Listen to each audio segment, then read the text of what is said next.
Hi, I'm Mitch Gallagher. Welcome to Sweetwater's Guitars and Gear. This time out, a special guest joining us, Joe Morgan from Morgan Amplification. How you doing? Thanks for being here. Glad to be here. This is great. That's wonderful. We were just chatting. We actually come from kind of the same. Well, you're not from the upper Midwest, but you. No, but I spent a long time there. I think I was born in Denton, Texas, but I lived there in my formative years from like birth to one, and then it was to the Great White North we went. So. Right. Yeah. You played in punk bands up there. Yes, I did. I played in a band called Final Conflict, and we were on Husker Du's record label. And yeah, it was the good old days back when people would randomly, as you're walking down the street, stop their cars and just beat you up because you were wearing a leather jacket. So that's the good old days, huh? Yeah. It was an interesting time in Minneapolis, that's for sure. Right.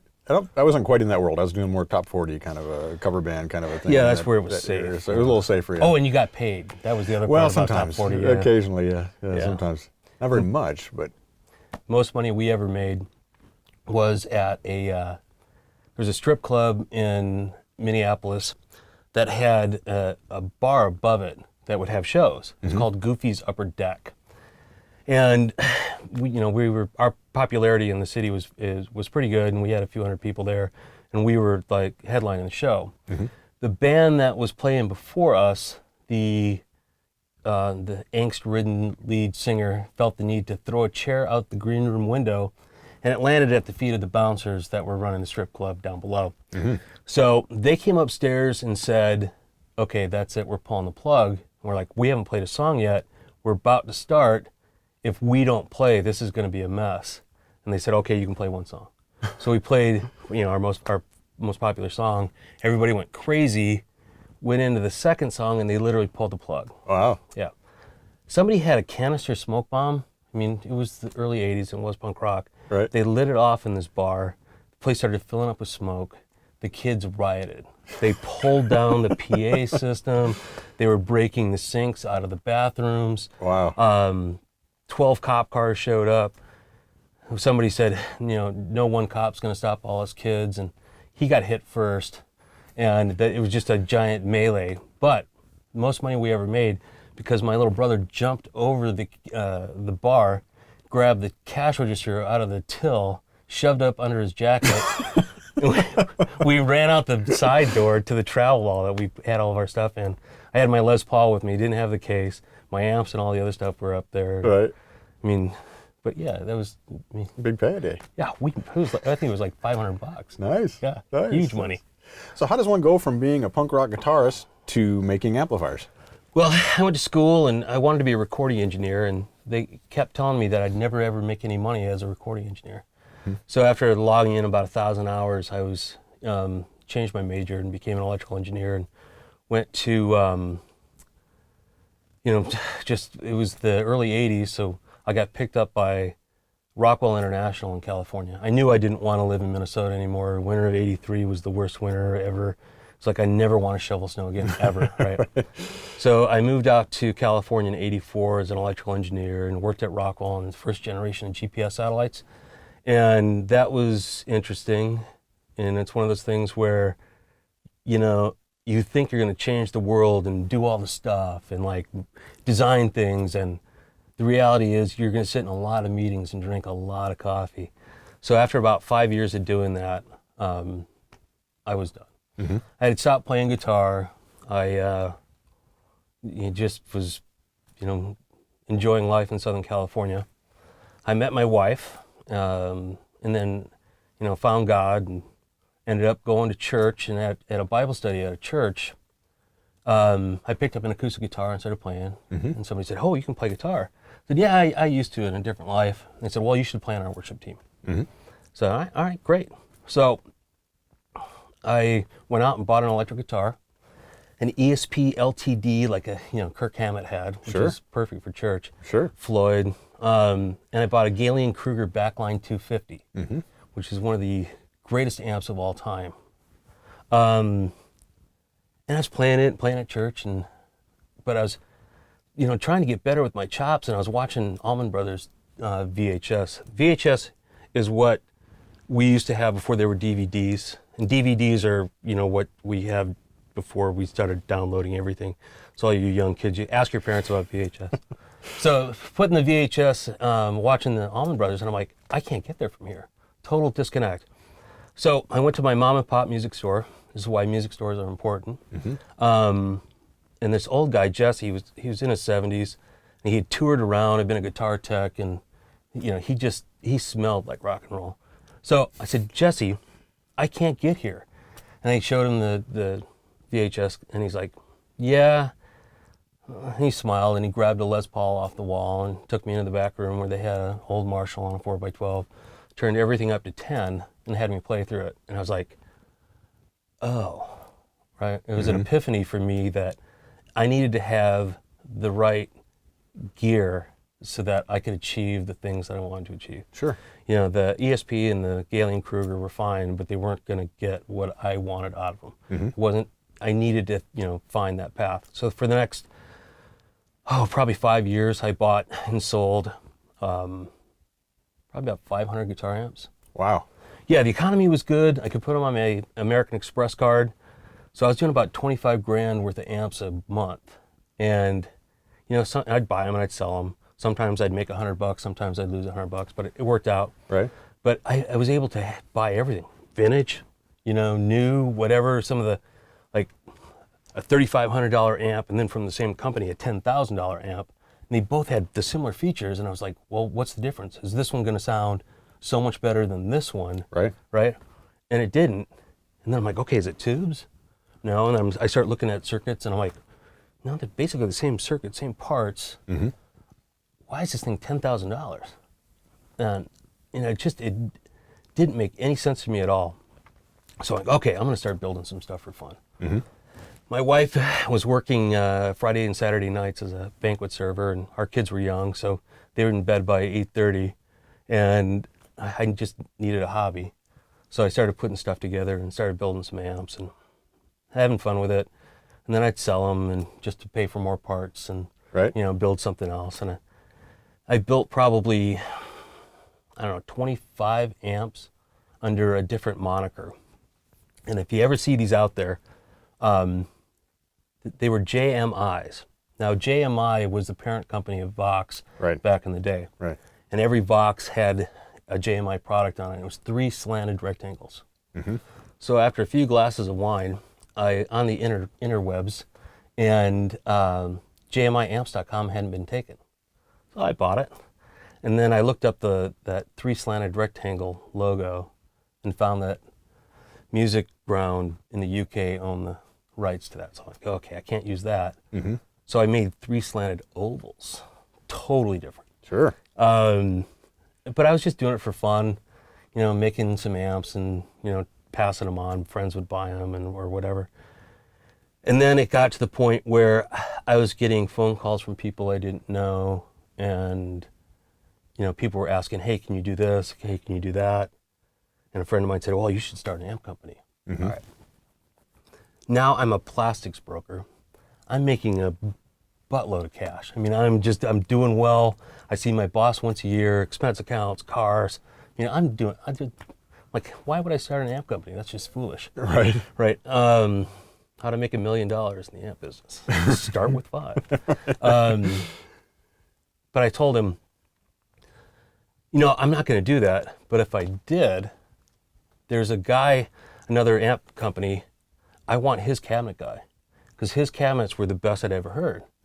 But it's not like I can call him up and say, hey, who's your cabinet guy? Because I want to do what you're doing. Right. And so, I just said, it's never going to happen. 2 days later, my daughter was selling a drum set that she hadn't played in over a year so she could finance an iPhone. And the guy that came over to buy the drum set came into my garage, saw all the amp parts, and goes, oh, you build amps? I make all the cabinets for... I'm like, literally just, I'm like, right. Oh, whatever. Yeah, all right, right. I give up. It's a sign, right? Yeah, right. So I realized I needed to rebrand so I didn't get sued by JMI. And then a buddy of mine who's a graphic designer said, he sent me over 10 logos. He said, hey, check these out, see if you like any of them. And he goes, oh, and by the way, I also have this one, but I hate it, right? And the second I saw it, I'm like, hey, can you reverse that? And yeah, that became the Morgan logo. Nice. Yeah, and he's like, really? You like that one? I go, yeah, but because I could see it, on the cabinet and lit up and everything. Right. Yeah, those were fun times. Yeah, no doubt. The rest is history, as they say, right? Yeah, the early days, the one comment I used to get, really like it, but can you move the logo to the middle? I'm like, no, right? Right. Why would you do that? Yeah, I don't know. So tell us about your design philosophy. What is the thrust of the amps and your approach? Okay, guitar amps aren't rocket science, right? Like looking at that $10,000 amp and its $3,500 sister, people get sold a lot of smoke and mirrors. They, it baffles me. I mean, I've been through Dumbles, I've been through vintage everything. It just absolutely baffles me. It shouldn't be, a guitar amp shouldn't cost $10,000. I'm just gonna say it, let alone $110,000. Thank you, Alexander. My design philosophy is use the best components that are available to you, and then, just stay true to the voice that you're trying to give it, right? So one of the things I don't do are channel switchers. Okay. I get about one request a week. The guy said, oh, love your stuff, love your company, love everything you're about, but I need a 3-channel amp. Fender Clean, Marshall Crunch, and then some type of crazy overdrive sound. Right. And I always want to write these guys back and go, hey, dude, I just checked out your band, love everything you guys are doing. Could you guys play country? But the reality of that is, if you think, like, almost with every guitar amp that's being manufactured today, 12AX7 is the preamp tube, and almost everything that we have going. So that 12AX7 is like a piece of chicken, okay? Okay. We can barbecue it, we can deep fry it, we can curry it, right? But that's like the back end. So what we do to that 12AX7 and the tones coming through that on the back end, that's what makes a Vox, a Fender, a Marshall. Right. And to do a channel switcher and say that it has all these features in it, or has those tones, or has those, you can approximate it, you can, give it a little bit of tone shaping, but the reality is that back end is so much more important to the overall tonality or where you're trying to get. If I'm trying to be the Allman Brothers, I'm not going to try to do it with an AC30 and it's just, you need to know how they're making it. Like if you're making curry, you're not going to, deep fry something, throw barbecue sauce on it and call it, hey, this is curry chicken. Right. It's, you got to use curry. Right. Right. Right. So for me, single channel amps that are very, very touch sensitive, that clean up with your volume control, that have the right amount of mid-range. So when you are playing in a band context, you will cut through well. My amps record extremely well because of that too. Engineers absolutely love the stuff because it goes to tape super easy. And that's, I'm more concerned about that than I am about putting on another switch or another feature or another, Right. bells, lights, and whistles. Right. And that's for me, that's absolute key. Right. Right. Absolutely. So give us a quick tour of the line. You've got the AC family? Yeah, the AC family, AC 20 and 40, and those are the deluxe versions, right? There used to be an AC 20. That was like the original. But then, people said, oh, can you add this bass switch for me? Oh, can you put an EF86 in there? Can you add power scaling? And so as opposed to doing all these, menu items for people, I just said, okay, I'm just going to put them all into one amp, and that's the AC 20 and 40 Deluxe. And those are real simple, straightforward,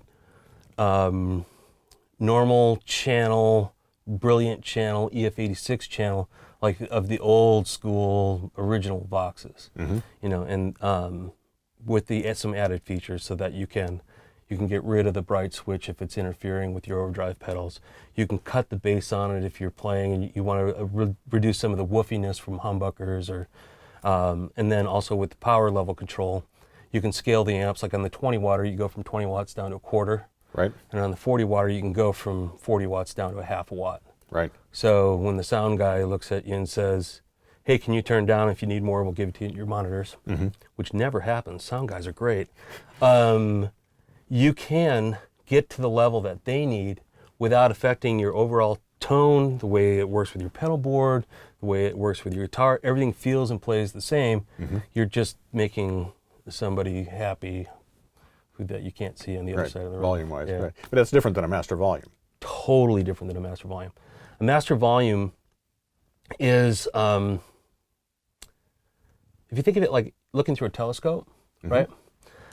A master volume would be like slowly closing the aperture at the end of the telescope so that, you know, we're still looking far away, but now I only have a hole this big to look through instead of a hole this big. Right. Right. Where the power level control is like pulling that telescope in, reducing the zoom on that, right? So guitar amps aren't rocket science. If you can reduce the amount of voltage that is available for the tube, then the tube can only amplify or magnify that signal by a set amount.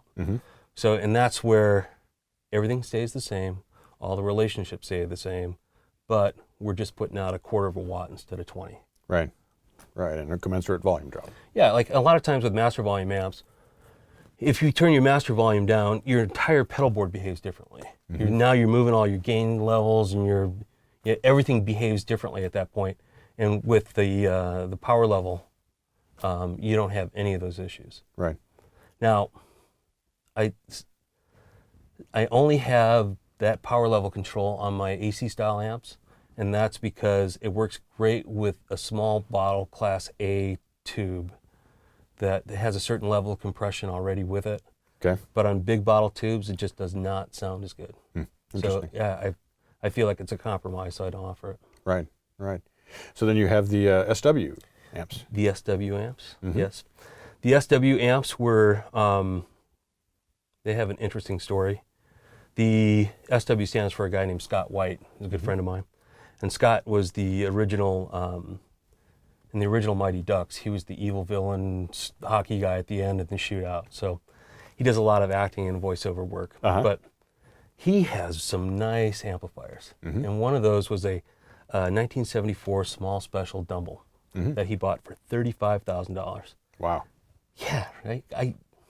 That $10,000 amp was like... A bargain. Yeah, well, at least you're buying history at that point, right? Right. You know, so that's kind of cool. So he brings it over to the shop and he's like, hey, this sounds cool, but I can't take a $35,000 amp out to a bar gig. Can you make me a copy of this? And I'm like, you know, a copy's really not my thing, but yeah, sure, Scott, I'll do whatever you need. So he goes, my girlfriend's in the car. I got to run out of here, but, you know, just let me know. So I was excited, and I had a buddy who was a jazz teacher. He was there, and we're like, oh, man, this is cool. It's like getting to plug into a piece of history. We plugged in the amp, and it sounded horrible. It was one of the worst amplifiers I've ever heard in my life. I thought it was broken. So I'm like, oh, the tube's got to be bad. So I swapped in new tubes, rebiased, got it all set up. I'm like, nope, sounds exactly the same. In fact, I think it sounded better with the other tubes in it. So I call up Scott, and it's like, you don't want to insult him. I was like, hey, nice $35,000 amp, buddy. Yeah. So I was like, hey, Scott, yeah, there's some cool things about this, but there's some things that definitely need changing. There's some switches and some things that just shouldn't be on the amp. The amp doesn't need them. Why don't I take this, bring it into the 21st century, Morganize it, do some things that I think it needs, and, you know, we'll just kind of go from there. And that's the SW. The 50 feels like a 100 watt, two 6L6s. And then I made a 22 watt version with 6 V6s, and that one feels like 50 watts. I also, it's a custom order, I offer 100. And like Luke Bryan's pedal steel guy uses 2 of those live. But other than, you know, needing to sound like a, you know, 10-ton grand piano, I don't know why anybody would want a 100 watt version of that amp. Right. It's just crazy. Right. Nice. And then you have head and combo I'm sorry, go ahead. I was going to say, I was going to jump to a different model, but yeah, head and combo versions of everything. And the SW22 comes, and 50 come with and without reverb. The reverb versions, because it has to be in a larger shell space, I had extra room for a mid-range control, just creature comforts. And the reverb is something that the original didn't have, and I added to it. And it's it's my reverb circuit, and it's a parallel reverb. So what that means is when you turn the reverb off, it's out of the signal path. Okay. But when it's in, it is getting a sample of the gain, and then it runs outside of the rest of the gain path of your guitar signal. Okay. So what it means to you is that your overdrives are going to work better. The reverb will stay out of the way. If you want to add it in, you can add it in. You can do huge amounts of reverb, but the reverb, it'll give you a wide range of different, like you're not going to get to 2 and be Dick Dale. Right. Like on, a lot of the, conventional American style reverbs. Mm-hmm. Right. And I interrupted you in your tour of the amp models. Yeah, RCA. Mm-hmm. And the RCA 35 is really all me. It's, again, cathode-based Class A design like an AC30 would be, or, any type of amp that uses that Class A definition. What it basically means to the customer is it's going to have a lot of even order harmonics. It's going to be chimey. It's going to be super touch sensitive and responsive to your pick attack and your volume control on your guitar. Mm-hmm. But it's also allows you to put in new tube sets without having to rebias the amplifier, which is always a plus, especially if you're a touring musician and you're doing your own teching too, right? Like most of us did. The cool thing about the RCA is it'll accept any octal tube.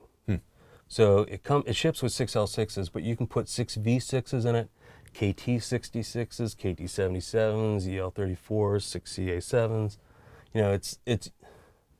It's a really, really versatile amp. And then with the tone controls on that amp, don't be afraid to use extremes. Like you can get that classic Voxy chime by taking the treble knob and almost diming it, and just taking all the mids and the bass out, and it really will give you that big bright sparkle. But you can gain everything up and get that kind of Marshall crunchy out of it. Throw some 34s in there, and it would be really convincing for that plexi kind of overdriven sound. Right, very versatile. Yeah, and that comes with and without reverb. Same reverb that I use in the SW22 and SW50Rs. And then with all of my amps, heads, combos, everything's available as a head, everything's available as a combo, and those chassis are interchangeable. So if you bought a combo and now you decided that you need a 4x12 or a stack of 4x12s and a head, and you're going on tour with Whitesnake, you can just buy the head unit and move your chassis into that head unit. Nice, so you're not locked in. Yeah, or vice versa. You decide that you're tired of taking 2 trips out to the car. Right. So, yeah, you can, put it in a combo. Right. People always ask me though, which is better, head and cab or combo? A head and cab is always better. Anytime you're sharing space with tubes and speakers in the same box, you're gonna get rattle. Those tubes are gonna take a beating. It's just, you wouldn't put your ear down in front of the amp and play it for an extended period of time. But that's what the tubes are seeing inside the chassis. So a head and cab are always better. Going to give you better results. But I use a combo because I'm lazy. It's I more want to convenient. take one trip. It's more convenient, I understand. But I'll live with the tube rattle. Yeah, there you go. Yeah. There you go. So do you design with a particular speaker in mind at the end of it, or do you have a variety of speakers that you work with? Yeah, well, that's a great question. So the speakers, the final component, and speakers make a huge difference. Celestion did something last year where they came out with a speaker called their Creamback H. So it's a G12 H75. It's manufactured in the UK, and it is a killer speaker. It is really hard to beat that speaker. It's well-rounded. It sits in the mix fine. It works with a wide variety of amps. And that's pretty much what I'm using across the board. Okay, that said, I love Alnico Blues. Absolutely love them. I won't use them anymore, only because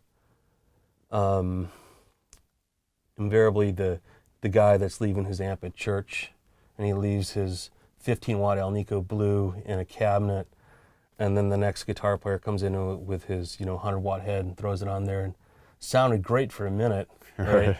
Too many customers were just going through them. So I offer Alnico Gold cabinets as well, and the Celestion Alnico Gold is, I think it has better low end and a more pronounced mid-range than the Blue. The Blue's just kind of iconic and has its own thing.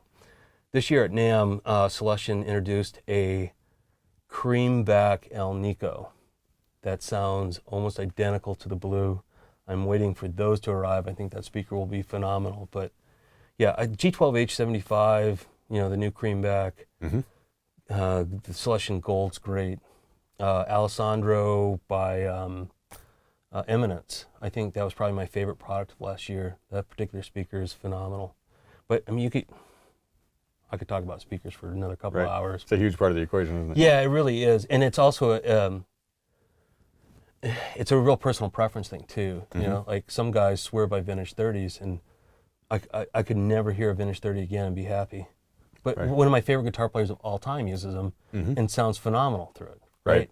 So, yeah, we're all different. Yeah, absolutely. Well, I mean, you can walk in and plug into a particular amp, and I can never get a great sound out of it, but you might walk in and get a great sound out of it. It's just the way it works. Yeah, it's so odd. I'll see guitar players come in and play an amp, and the difference between same guitar, just a different player, nothing got moved, and it sounds like two completely different amplifiers. Right. It blows my mind just how important a player's technique and fingers are to that equation, and why it's so important to find the thing that works best for you. Yeah, absolutely. Yeah, you have to put that time in and kind of dig through the different options. Yeah, take that VHS cassette into your local music store. Yeah, or buy those 500 amps on your Amex card. Yeah, I wouldn't recommend that.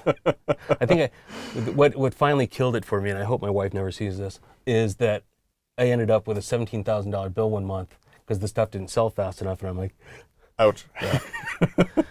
Yeah. Get caught by it one time, right? Yeah. Right. Sleeping on the couch for a little bit. Joe, thanks for coming in. We appreciate you spending time with us. My pleasure. I really appreciate it. The amps are great. We're so excited to have you part of the Sweetwater family here. Yeah, I'm excited to be part of the family. It's one of those things where if you've never been to Sweetwater, you guys should, if you get a chance, to come down and check it out. It's a little crazy. It's unlike anything I've ever seen in my life. Yeah, it's amazing. Well, we have Gear Fest. Are you coming for Gear Fest? I don't know. In June? I think so, yeah. I hope so. Yeah, it's incredible. We'll pack about 10,000 people onto the campus here from all over the world to be here to check out all the 200, 300 manufacturers, something like that. It's a crazy time. So yeah, I think they were trying to work that out. I know we were late to the party, but yeah, I would love to come back. I would love to have you here. Yeah. Anytime. Stop back anytime. Great. Great to see you. Appreciate it. I'm Mitch Gallagher. Thanks for joining me for Sweetwater's Guitars and Gear.